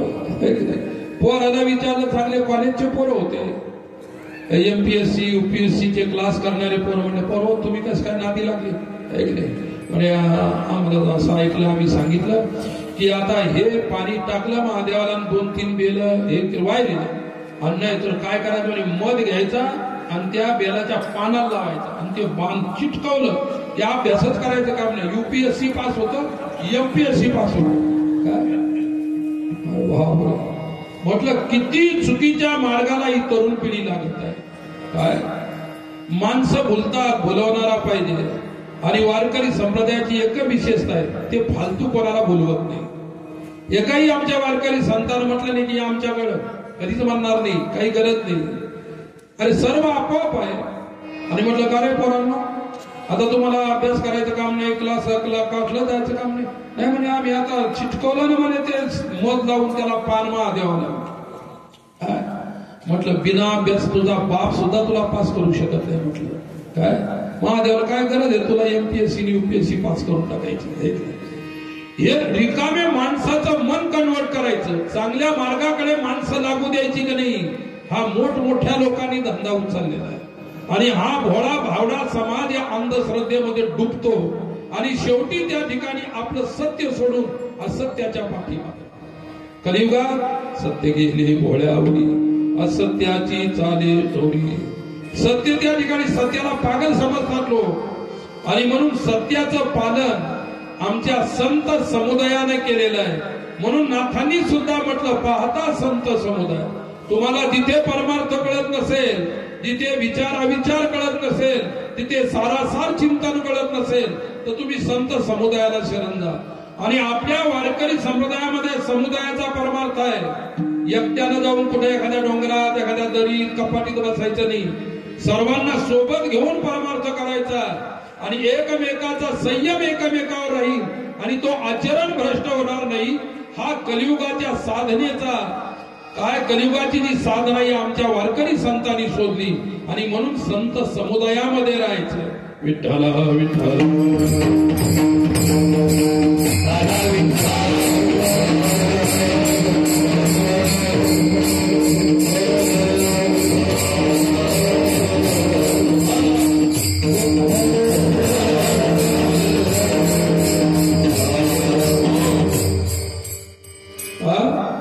संत समुदाय कोणतीही गोष्ट संतापासून चांगली मिळत असते. जी चांगली माणसं आहेत ते नेहमी समाजाला चांगलं देणार. आमचे वारकरी संप्रदाय आमचे वारकरी संत चांगले आहेत म्हणून ते जगाला चांगलं देत आहेत. वारकरी संप्रदायाची परंपरा सोडून वारकरीच्या वेशामध्ये कोणी काही देत असेल तो चुकीचाही देऊ शकतो पण वारकरी कधी कोणाला चुकीचा देणार नाही एवढा मात्र आमचा विश्वास आहे. विठ्ठला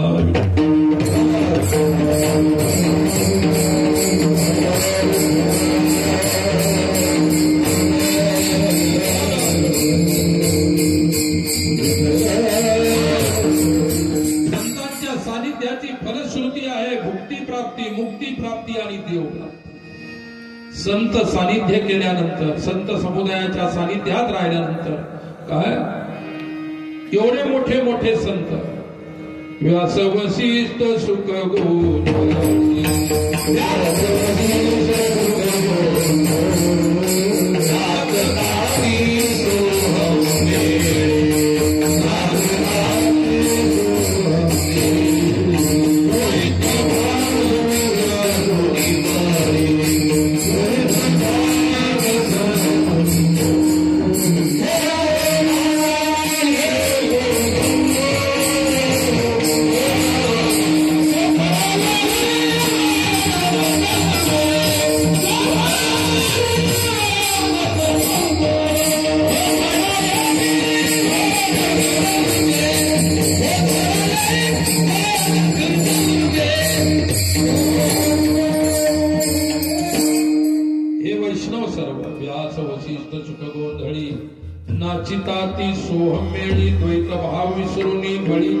खेळती आंबे तुझे गोंधळी म्हणजे वैष्णव, आणि त्यांची आंबा पांडुरंग काय विठाला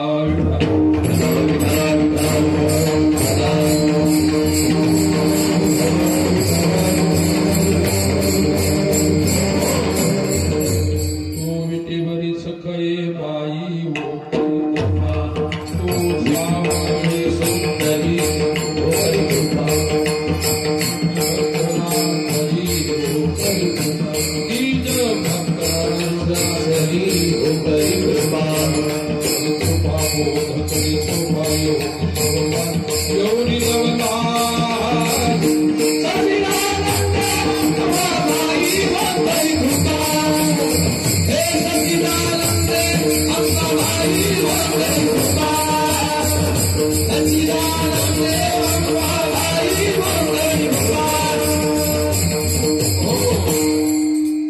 आमच्या या वैष्णवाची अंबाबाई पांडुरंग आषाढी कार्तिकी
एका जनार्दनी अंबा उभी कर ठेवली कटेवरी.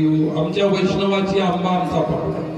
काय तुकोबारा सारखे वैष्णव वारकरी ज्या ज्या मंदिरात गेले, मंदिरात देवता वेगवेगळे असतील, पण आमच्या संतांनी विठ्ठल पाहिला त्यांच्यामध्ये. वारकरी संतांनी कोणत्याही देवी देवताची निंदा केली नाही, परंतु प्रत्येकामध्ये आपण आपला विठ्ठल पाहायचा हे आपल्याला ज्ञान दिलेलं आहे. आपला विषय होता सकल वैष्णवानी संत समुदायाने आपण जर आपल्या प्रेमदृष्टीनं भावदृष्टीनं त्यांच्याकडे पाहिलं, काय श्रद्धेच्या दृष्टीनं त्यांच्याकडे पाहिल्यानंतर 3 गोष्टी मिळतात. भुक्ती मिळते, काय लौकिक फळ, मुक्ती मिळते हे अलौकिक ज्ञानाचं फळ, आणि देव मिळतो हे प्रेमाचं भक्तीचं फळ. देव मिळतो ते भक्तीचं फळ, मुक्ती मिळते ते ज्ञानाचं फळ, आणि स्वर्ग मिळतो ते भक्तीचं कर्माचं फळ. म्हणजे कर्म, भक्ती आणि ज्ञान संतांच्या पासून आपल्याला मिळतात. गीतेमध्ये कर्म सांगितलं देवाने, पण निष्काम कर्म सांगितलं. दयाच्या ठाई पांडवा अपेक्षे नाही रिगावा. अशा निरपेक्ष आणि निष्काम कर्म आपल्याला गीतेला वैष्णवासाठी सांगितलं. निष्काम भक्तीचं दान गीतेमध्ये दिलं. निष्काम ज्ञानाला निष्काम किंवा सकाम म्हणायचं कामच नसतं. ज्ञान हे निष्काम आणि सकामतेच्या पुढची वस्तू आहे. विठ्ठला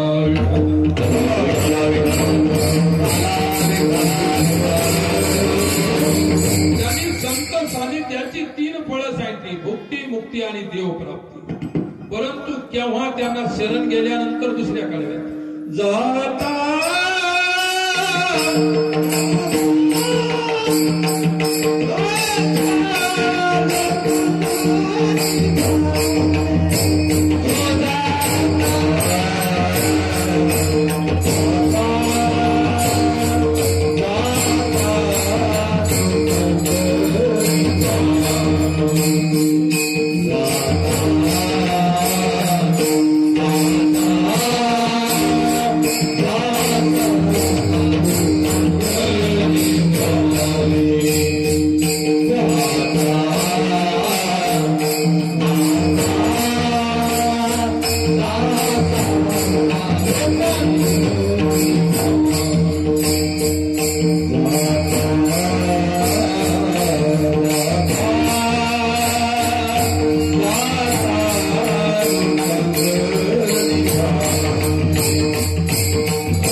लोटांगणी भावे ब्रह्मज्ञान अंगी पावे.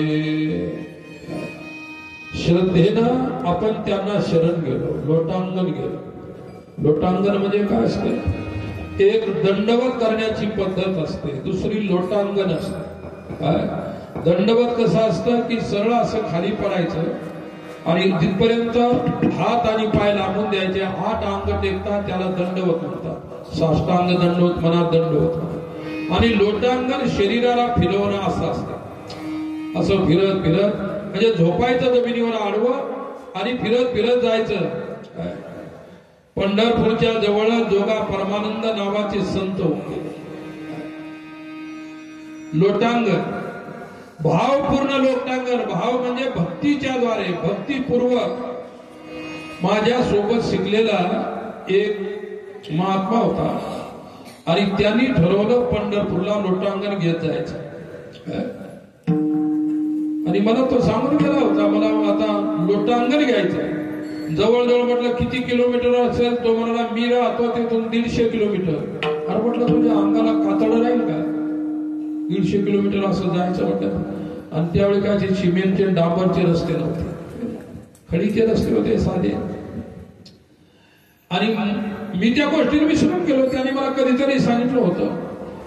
परंतु मी नगर जिल्ह्यातून प्रवास करत असताना मी पायी येत होतो पैठणीकडे. आणि तो असा डोंगराचा रस्ता होता. डोंगर चढून घाटावर चढून तिथं लोटांगण घेत चाललेला होता.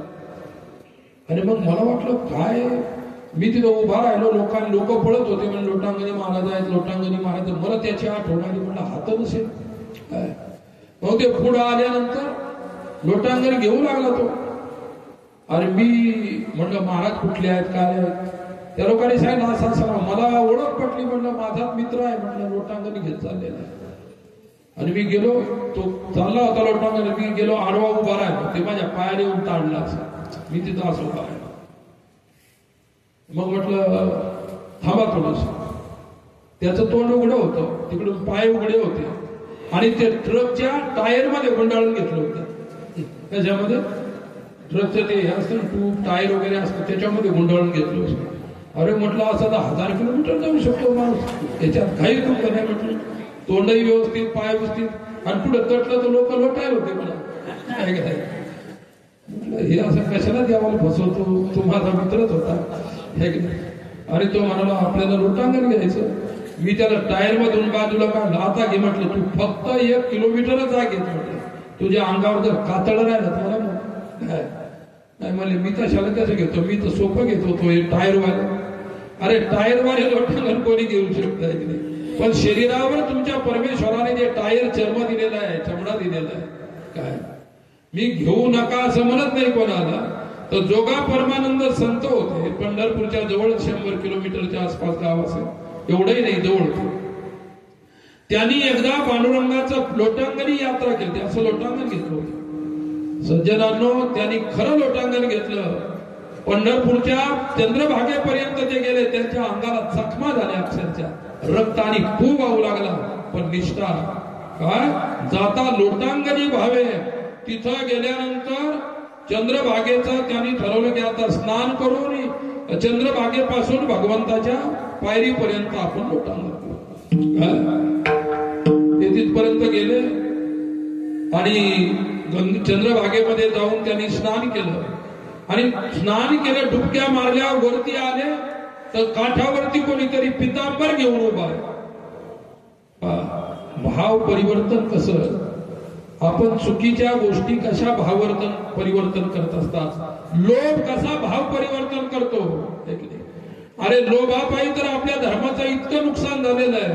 आजही तुम्ही आदिवासींच्या इकडे आम्ही जातो, केवळ चहावर, कपड्यावर 4-4, 10-10 किलो धान्यावरती लोकांनी धर्म सोडला आणि दुसरा धर्म घेतला. इतका लोभ, थोड्याशा लोभापायी आपले माणसं धर्म सोडायला तयार आहे. आणि तुम्ही सोडायला तयार नाही, पण तुम्ही धर्मापासून वंचित आहे. धर्माचा विचार तुमच्या जिवंत नाही. म्हणून माणसाने सनातन हिंदू धर्मासाठी नेहमी एकत्रित राहा. कोणत्याही धर्माला शिव्या देऊ नका, कोण्या धर्माची निंदा करू नका. काय स्वधर्मे निधनम श्रेय परधर्म भयाव. कृष्णाने सांगितलं 5000 वर्षापूर्वी गीतेत, स्वधर्मे निधनम श्रेय परधर्मो भयाव. स्वधर्मासाठी माती झाली, मृत्यू आला तरी चालेल, परंतु स्वधर्म त्यागू नका. हे भगवंताची वचन. स्वधर्मे निधनम श्रेय परधर्मो भयाव. आणि मग ते जोगा परमानंदजी तसे स्नान करून उभे राहिले नदीमध्ये. मागे पाठ म्हणून पाहिली तर पितांबर घेऊन कोणीतरी उभा आहे. महाराज इतकी तपश्चर्या केली तुम्ही, इतक्या लांबून तुम्ही लोटांगण घेत आले, अंगाचा चर्म घासला, जखमा झाल्या, रक्त आणि पू व्हायला लागला अंगातून. आणि एवढी सेवा आहे. कोणीतरी शेठ होते, त्यांनी सांगितलं बाबा एवढी पितांबर घ्या आणि इथून आता रावळापर्यंत जा.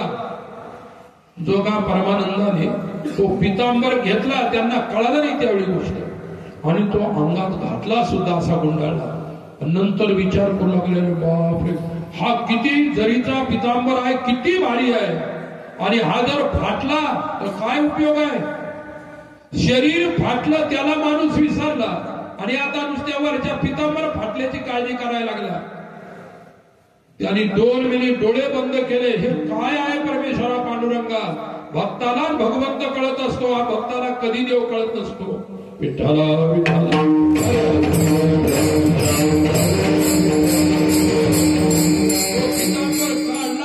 त्याच्या अंगावर फेकून त्याला घे म्हणाले तुझ्या पितांबर. माझं शरीर फाटलं आणि इथून एवढी माझी तपश्चर्या भ्रष्ट करण्यासाठी पितांबर आणलं असतो काय. ते दुसरं कोणी, ते स्वतः पांडुरंग होते. काय भक्ताची काळजी म्हणून, अरे बाबा तुझ्यासाठी मी देव आहे, विठ्ठल आहे. मला माहित होतं तू इथून आता रावळापर्यंत, मंदिरापर्यंत त्या चंद्रभागा नदीचं त्या ठिकाणी असा काठ आहे, तिथून तुला लोटांगण घेता नसता आलं, म्हणून मी तुझे लोटांगण यात्रा पूर्ण करण्यासाठी पितांबराच्या निमित्तानं तुझ्या जवळ आलो. तिथे जोगा परमानंद पांडुरंगाच्या गळ्यात पडले. जाता लोटांगणी पावे. नंतर तिथं त्यांचं लोटांगण संपलं का, टायरातलं लोटांगण. कारण ते पुऱ्या भारतात फिरू शकत आहे. आता तर मस्त रोड झाले, डांबराचे, त्या सिमेंटचे. आता टायर घालायला काहीच हरकत नाही. फक्त ऐका, प्रयोग करून पाहू नका. प्रयोग नका करू. हे नुसते ऐकायच्या गोष्टी आहेत, त्या घडलेल्या गोष्टी तुम्हाला सांगतो. जाता लोटांगणी भावे भक्तीपूर्वक संत सद्गुरूला शरण गेल्यानंतर, लोटांगण शब्दाचा अर्थ शरणागती.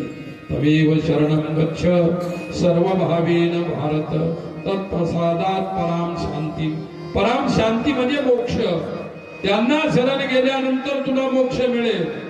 आणि श्रद्धेनं शरण गेल्यानंतर ब्रह्मज्ञान अंगे पावे. अंगे म्हणजे स्वभावता, सहज तुला ब्रह्मज्ञानाची प्राप्ती होईल संतांना श्रद्धेनं शरण गेल्यानंतर. गीता सांगते, श्रद्धावान लभते ज्ञानम तत्परः संयतींद्रिय. तत्परः संयत चित्त हो, संयत चित्त होऊन संयमित जीवनाला करून आणि श्रद्धापूर्वक चांगल्या प्रकारचं आचरण करून भक्तिभावानं सत्पुरुषाला शरण गेला, तुला सहज ब्रह्मज्ञान म्हणजे स्वरूप ज्ञान होईल, सहज होईल. अशा प्रकारचं नाथराय सांगतात. विठ्ठला विठ्ठला.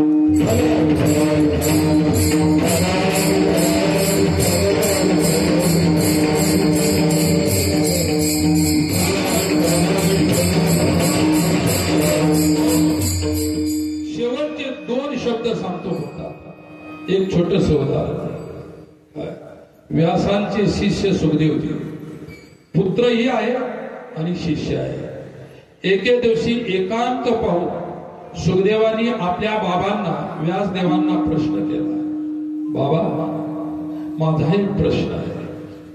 मी एवढे वर्ष अध्ययन करून, जे काही करून, अजूनही मला ब्रह्मज्ञान प्राप्त झालं नाही, ब्रह्मानुभूती आली नाही, स्वरूपानुभूती झाली नाही, आणि ती होईल अशी काहीतरी कृपा करा. कशाने होईल तुम्ही सांगा उपाय.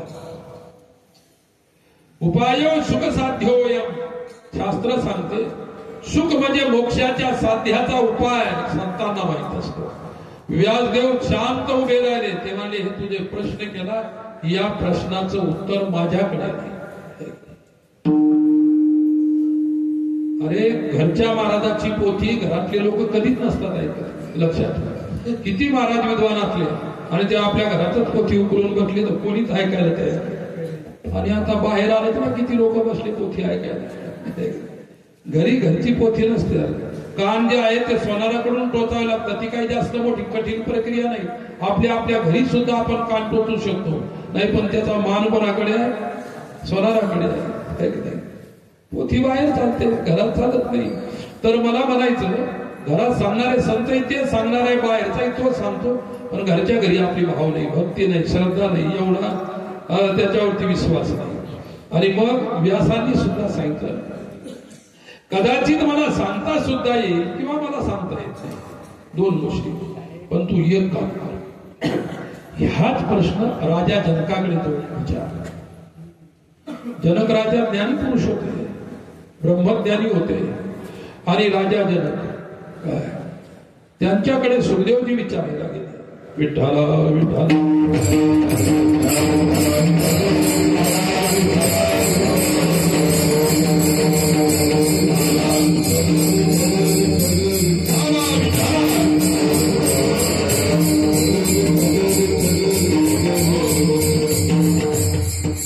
सगुणही निर्गुणही नाही कछु भेदा.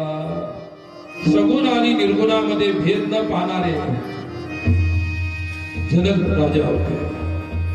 इनही आलोकत आती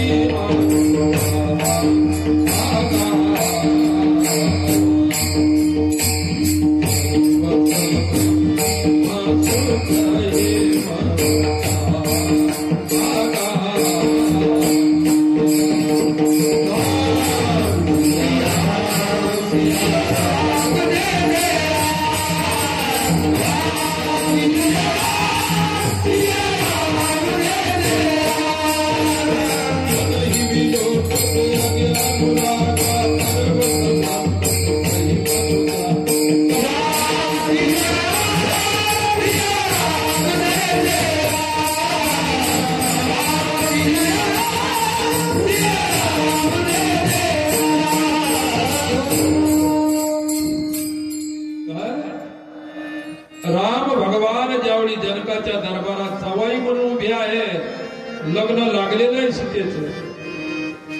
राजा जनक निर्गुण परब्रह्माची अनुभूती करणारे ज्ञानी पुरुष, परंतु इनहि विलोकत अति अनुरागा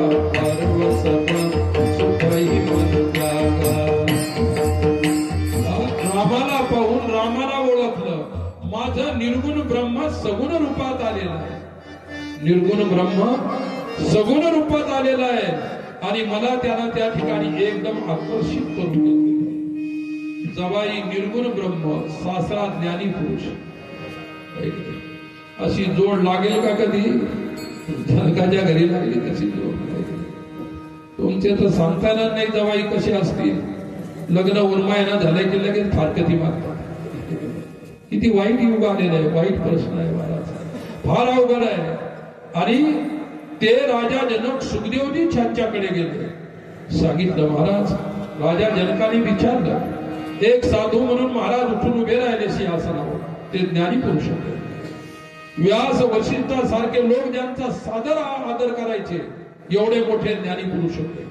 राजा जनकानंतर वशिष्ठ सुद्धा उठून उभे राहायचे, एवढा त्यांचा सन्मान होता. तिथे सुखदेवजी गेले. सुखदेवजी छोटेसे बालक आहे, तरुण आहे. एक तरुण कोणीतरी साधक मात्र लंगोटी लावून आपल्या पुढे उभा आहे. साधू म्हणून त्यांचा सत्कार केला, आसन बसायला दिलं आणि विचारलं, महाराज कोणत्या कारणाने आमच्याकडे येणं झालं? सांगितलं, मी आपल्याकडून आत्मज्ञानाची प्राप्ती करू इच्छितो. काय? जनक म्हणाले, तसं मिळणार नाही.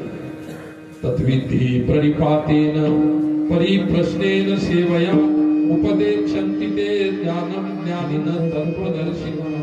बाबारे, तू जरी साधक असशील, साधू असशील, पण सेवा करावी लागेल. राजा जनक म्हणतात, सुखदेवांना सेवा करावी लागेल. ते म्हणाले, मी सेवा करण्यासाठी तयार आहे, फक्त मला बोध द्या.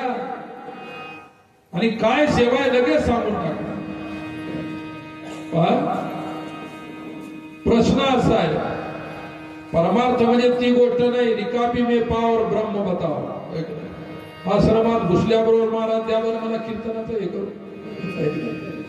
शिकवा मला पकवा, शिकवा मला गीत गायन वगैरे. सेवा करावी लागेल हो काही दिवस, आणि ते नंतर मिळेल तुला जे काही मिळायचं असेल ते. पहा, सांगितलं सेवा झाली की लगेच तुला तुझं जे पाहिजे ते देऊन टाकतो. मी उदार आहे. काय सेवा आहे? परात मागितली. घरातली जी रांधण्याची परात असते, मोठी परात मागितली.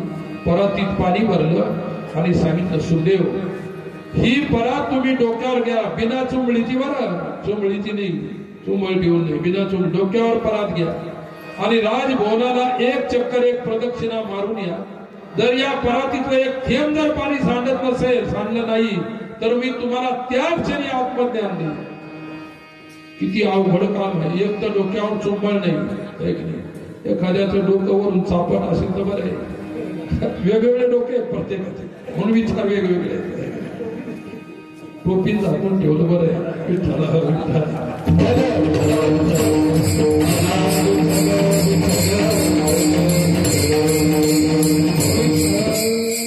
झाकून ठेवलं तर काही हरकत नाही, पण आश्रमावर आल्यानंतर झोपताना पाहू शकतो मी टोपी काढून ठेवलं. सुखदेवाने ते मस्तकावर घेतली परात आणि इतकी मनाची एकाग्रता केली, एक थेंबही सांगणार नाही, आणि उचलली परात, प्रदक्षिणा सुरू झाली. द्रोणाचार्यांनी ज्यावेळी मासीचा डोळा फोडायचा होता द्रौपदी प्राप्त करण्यासाठी, काय प्रत्येकाला विचारू लागले द्रोणाचार्य. दुर्योधनाला विचारलं, माशीवरती बाण जोडला त्यावेळी काय पाहत होता? दुर्योधन म्हणाला, तुमचे श्री चरण पाहत होता. गुरुला बरं वाटवलं, श्री चरण पाहत होता. दुसऱ्या शिष्याला गेलं, महाराज तुम्हाला ध्यानामध्ये पाहत होतो आणि माशीकडे बाण जोडलेला होता. पुष्कळाने वेगवेगळे उत्तर. अर्जुनाला विचारलं, बा माशीचा तो आता हा जो त्या ठिकाणी तुला छेद करायचा आहे डोळ्याचा, फिरती माशी आहे आणि ती वरती खांब्यावर लटकवलेला आहे, ते तिथल्या फिरत्या माशीचा डोळा फोडायचा. काय किती अवघड काम आहे. अर्जुनाने डोळा फोडला बाणाने. अर्जुनाने विचारलं, तू काय पाहिलं होतं? तेव्हा गुरु महाराज, मी काहीच नाही पाहिलं, माझं लक्ष फक्त माशीचा डोळा होता. तसं तुमचं लक्ष, आमचं लक्ष मुक्ती असावी, मोक्ष असावा, आणि त्याच्यासाठी गुरुच्या चरणाची पूजा आहे, गुरुच्या चरणाचा भाव भक्ती आहे. आणि सुखदेवाने एक थेंब पाणी नाही सांडवलं दिलं. उचलली परात, गुरुच्या जनक राजाच्या पायाजवळ ठेवली. महाराज पहा, एक तरी थेंब पडला का? लगेच महाराजांनी कोणतीच पोथी नाही काढली सांगण्यासाठी. जनकाच्या चित्तामध्ये संपूर्ण पोथ्या भरलेल्या होत्या. सत्पुरुषाला कोणती पोथी पुढे ठेवून सांगायचं काम नाही. ज्यांचं जीवनच पोथी झालेलं आहे त्यांना पोथीचे ओझे वागण्याचं काम नाही. आणि त्यांनी तुरंत तत्वमस्यादी महावाक्याचा उपदेश केला. निहाल झाले सुखदेव. काय विठ्ठला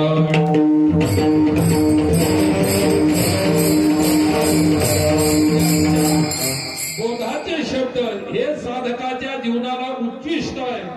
म्हणून तयाचे उच्चिष्टाचा कण शरण एका जनार्दन. त्यांचं उच्चिष्ट व्यास उच्चिष्ट जगत्र आहे, संपूर्ण शास्त्र व्यासाचं उच्चिष्ट आहे आणि त्याचं चिंतन म्हणून आपण करतो. म्हणून साधूचा उपदेशच त्यांचा उच्चिष्ट आहे आणि तो त्यांचा उपदेश आपल्या जीवनात यावा यासाठी आयुष्यात प्रयत्न केले पाहिजे.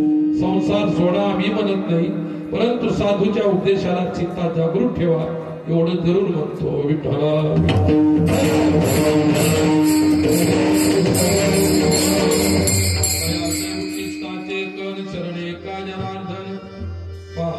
जाता लोटांगणी भावे ब्रह्मज्ञान पावे तेने विठोबा कुमाई.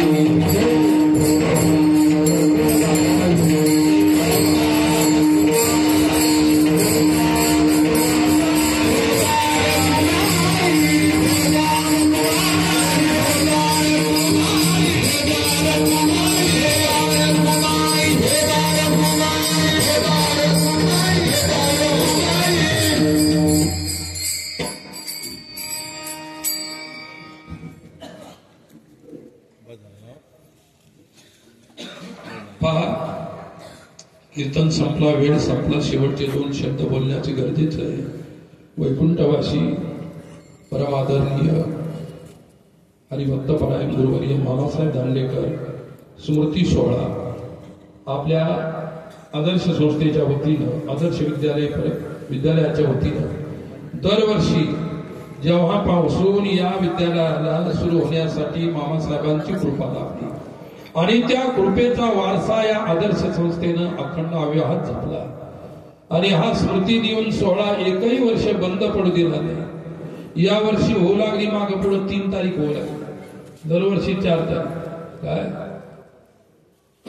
आणि काहीतरी ते परीक्षेचा प्रसंग होता, परंतु सर्व संचालक मंडळी आमचे त्या ठिकाणी प्रेमराजी शेठ यांनी सुद्धा मला सांगितलं बाबा काही अडचण नाही. आम्ही तो कार्यक्रमच कॅन्सल केला, म्हणजे ती परीक्षा कॅन्सल केली, दुसरं सेंटर घ्या कोणतं घ्यायचं. आणि हे फार मोलाची गोष्ट केली तुम्ही. दरवर्षी चालत आलेली परंपरा 3 तारखेलाही झालं असतं आणि 5 तारखेलाही झालं असतं, लक्षात ठेवा. पण आपली 4 तारीख इतकी प्रसिद्ध आहे आणि परिसर चातकासारखी या दिवसाची वाट.